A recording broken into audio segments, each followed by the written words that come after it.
Assalamualaikum warahmatullahi wabarakatuh.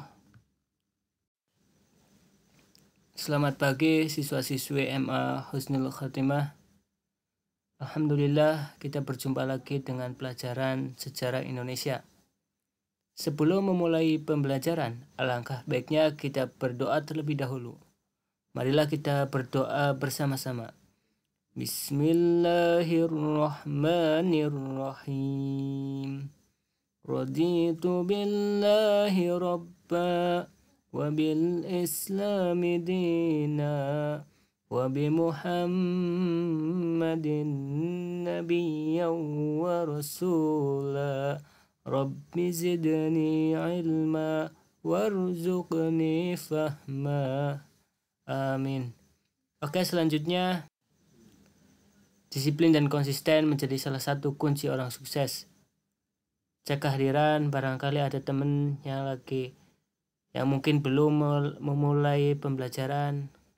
Tolong diingatkan lewat chat atau dan sebagainya. Oke, sudah siap belajar? Siapkan tempatnya yang nyaman dan sinyalnya yang oke.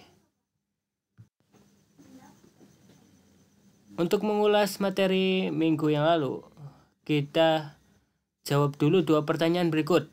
Nomor 1, kerajaan Islam pertama di Indonesia adalah, yang benar adalah,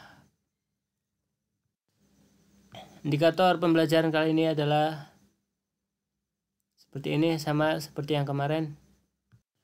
Tujuannya juga sama, hanya kerajaannya saja yang berbeda. Nah, oke, kita memasuki kerajaan ketiga di Sumatera, yaitu kerajaan Islam di Riau.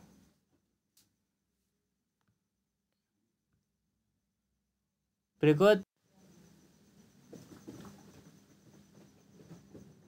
Kerajaan Kampar, Indragiri, dan Siak pada abad ke-13 dan ke-14 dalam kekuasaan Kerajaan Malaka. Jadi kerajaan di Riau ini ada 3, yaitu Kampar, Indragiri, dan Siak. Oke, ini beberapa hasil bumi dari kerajaan di Riau. Siak itu menghasilkan padi, madu, lilin, rotan, bahan-bahan apotek, dan banyak emas. Kampar. Kita bahas satu persatu perkembangan kerajaan Islam di Riau. Pertama adalah kerajaan Siak. Pada awalnya, kerajaan Siak merupakan kerajaan bawahan kerajaan Malaka pada masa pemerintahan oleh Sultan Mansur Shah. Seperti yang tadi sudah dijelaskan bahwa kerajaan Riau salah satunya adalah Siak di bawah kekuasaan Kesultanan Islam di Malaka. Kemudian turun beberapa diusulkannya raja dari Sultan Mansur Shah dari Malaka untuk ditempatkan di Siak. Di antaranya satu Raja Abdullah yang dijuluki dengan Sultan Koja Ahmad Shah. Yang kedua adalah Raja Hasan Putra Ali Jalla Abdul Jalil, diangkat pada tahun 1596 di Siak. Ini belum berdiri kerajaan Siak Indrapura yang dipimpin oleh orang Indonesia asli, karena ini orang yang dari Malaka. Berlanjut, ya, tadi sudah dijelaskan bahwa Siak senantiasa melakukan perdagangan dan juga upeti kepada kerajaan atasan kerajaannya, yaitu Malaka. Nah, di bawah raja yang diusul dari kerajaan Malaka tersebut, sejak VOC, Belanda menguasai Malaka pada 1641 sampai abad ke-18. Berarti antara 1800 ke bawah ya. Praktis ketiga kerajaannya itu Siak, Kampar, dan Indragiri berada di bawah pengaruh kekuasaan politik dan ekonomi perdagangan VOC. 1676 perjanjian pada 14 Januari berisi bahwa hasil timah harus dijual hanya kepada VOC. Jadi VOC sudah melakukan monopoli perdagangan di Riau. Nah, hal ini memaksa salah satu penguasa kecil di Siak, nah, artinya itu di bawah raja tadi Untuk bangkit melawan VOC, penguasa kecil tersebut adalah Sultan Abdul Jalil Rahmat Shah 1723 sampai 1748. Di bawah kekuasaannya, Siak berdiri sebagai kerajaan yang berdaulat dan mengubah nama kerajaan menjadi Siak Sri Indrapura. Yang kita kenal adalah kerajaan ini. Pengganti Abdul Jalil Rahmat Shah adalah Sultan Said Ali pada 1784 sampai 1811 Masehi. Pada masa pemerintahannya, ia berhasil mempersatukan kembali wilayah-wilayah yang memisahkan diri. Pada tahun 1811, ia mengundurkan diri dan digantikan oleh anaknya, Tengku Ibrahim. Pada masa pemerintahannya, Siak mengalami kemunduran dan semakin banyak dipengaruhi politik penjajah Hindia Belanda. Berikut adalah bukti budaya Islam di Riau yang dapat kita saksikan hingga sekarang. Istana Siak Sri Indrapura merupakan kediaman resmi Sultan Siak yang mulai dibangun pada tahun 1889, berarti abad ke-19 akhir nih, sampai 1893. Yaitu pada masa pemerintahan Sultan Syarif Hasim. Nah, ini gambar Sultan Siak, Sultan Syarif Hasim II, serta istrinya. Setelah proklamasi kemerdekaan Indonesia, Sultan Siak terakhir Sultan Syarif Hasim II menyatakan kerajaannya bergabung dengan Republik Indonesia. Sebagai sekilas informasi bahwa tadi Istana Sultan Siak menjadi tempat wisata di Riau, wisata bersejarah. Selanjutnya adalah Kerajaan Kampar, nomor 2 dari Kerajaan Riau. Sebagaimana telah disebutkan bahwa Kerajaan Kampar sejak abad ke-15 berada di bawah Kerajaan Malaka, ya tadi sudah dijelaskan. Pada saat di masa pemerintahan Sultan Abdullah selaku Raja Kampar di Kampar tidak mau menghadap Sultan Mahmud Syah I di Bintan selaku pemegang kekuasaan Kemaharajaan Melayu atau Malaka. Akibatnya Sultan Mahmud Syah I mengirimkan pasukannya ke Kampar. Namun, ketika Sultan Abdullah dibawa ke Malaka oleh Portugis, maka Kampar ada di bawah pembesar-pembesar kerajaan, di antaranya Mangkubumi Tun Perkasa, tentu di bawah kerajaan-kerajaan Raja Abdurrahman bergelar Maharaja Dinda I dan berkedudukan di Pekan Tua. Hubungan antara kerajaan Kampar di bawah pemerintah Maharaja Laila Utama dengan Siak dan Kuantan diikat dengan hubungan perdagangan. Tetapi masa pemerintahan penggantinya Maharaja Dinda II memindahkan ibu kota kerajaan Kampar pada 1725 ke Pelelawan, yang kemudian mengganti kerajaan Kampar menjadi kerajaan Pelelawan. Nah, ini selanjutnya adalah pada 4 Februari 1879 dengan terjadinya perjanjian pengakuannya Kampar berada di bawah pemerintah Hindia Belanda.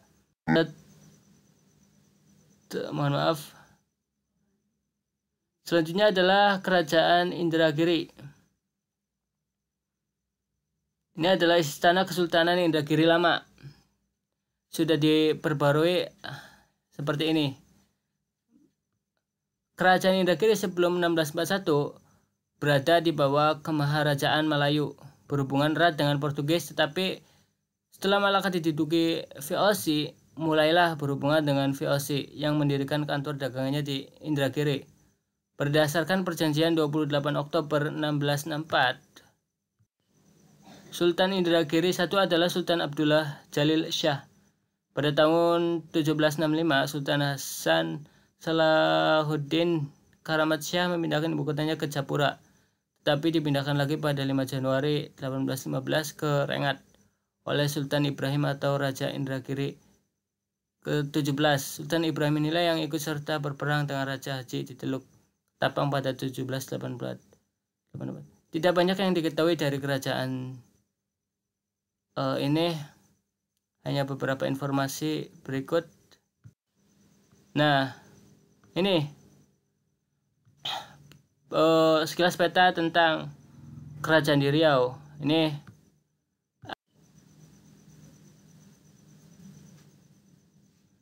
hasil kebudayaan kerajaan Islam di Riau. Sumber masih pula penyangat Kepulauan Riau.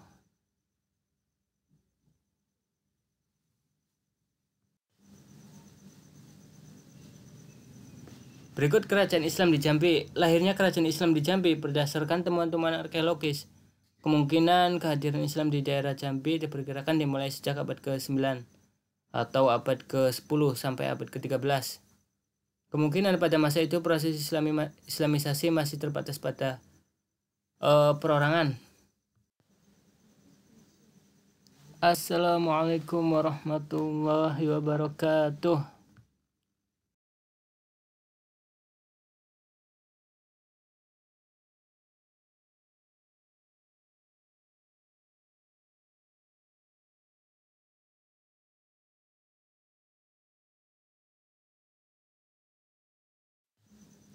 Konon menurut Undang-Undang Jambi, Datuk Paduka Berhala adalah orang dari Turki yang terdampar di Pulau Berhala yang kemudian dikenal dengan sebutan Ahmad Salim.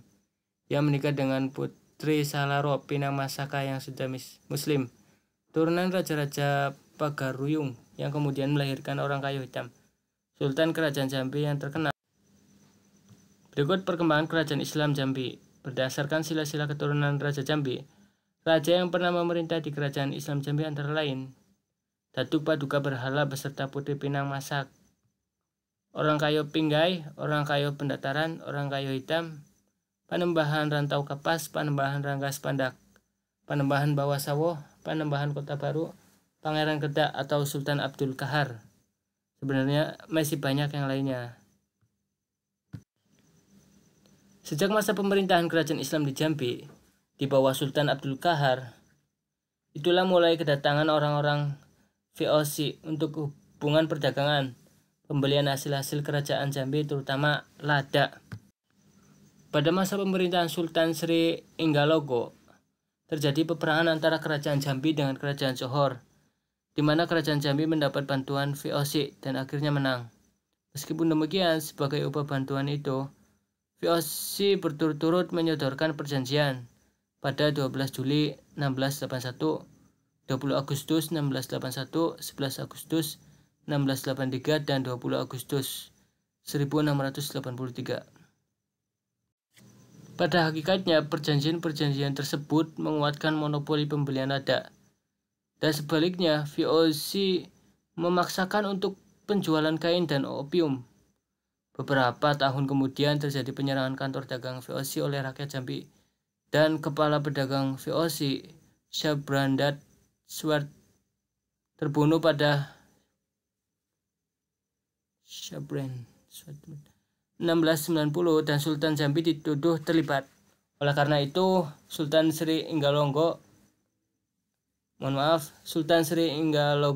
ditangkap dan diasingkan mula-mula ke Batavia dan akhirnya ke Pulau Banda. Begitulah hukum Belanda. Mereka mengasingkan orang-orang yang terkenal supaya tidak ada pengaruhnya lagi di daerah tersebut. Nah, selanjutnya adalah ini, kita bahas gambarnya dulu. Ini kediaman Sultan Jambi di Dusun Tengah, sekarang Desa Rambutan, Masam, Kecamatan Muara Tambesi, Kabupaten Batanghari pada tahun 1877 sampai 1879. Seperti inilah tampaknya. Tidak cukup mewah untuk zaman sekarang, tapi mungkin sangat mewah di zaman dahulu. Sultan penggantinya ialah Pangeran Dipati Cakraningrat yang bergelar Sultan Kiai Gede. Dengan demikian, Sultan Ratu yang lebih berhak disingkirkan dan ia dengan sejumlah pengikutnya pindah ke Muara Tebo, membawa keris pusaka Singgenjai, keris lambang bagi Raja-Raja Jambi. Keris lambang bagi Raja-Raja Jambi yang mempunyai hak atas kerajaan. Sejak itulah terus-menerus terjadi konflik yang memuncak dengan pemberontakan dan perlawanan Sultan Toha Syaf al-Din yang dipusatkan terutama di daerah Batanghari Sulu. Di daerah inilah pada pertempuran yang sengit Sultan Toha gugur pada 1 April 1904 dan ia dimakamkan di Muara Tebo. Berikut gambarnya Sultan Toha Syafuddin Jambi. Ini bukti kerajaan Islam di Sumatera. Saya rasa cukup untuk pertemuan sejarah Indonesia kali ini. Kita akhiri pertemuan kali ini dengan doa akhirul majelis. Wassalamualaikum warahmatullahi wabarakatuh. Subhanakallahumma bihamdika.